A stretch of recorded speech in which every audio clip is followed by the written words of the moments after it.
আমরা এখন নবদ্বীপ যাচ্ছি।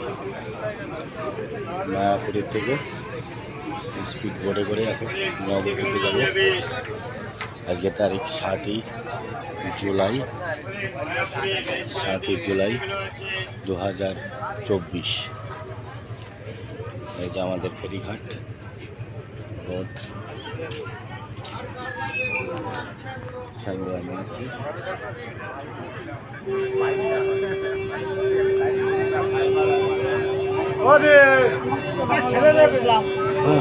আমাকে তো বলছি তো তোমরা আসো, আইসে এরকম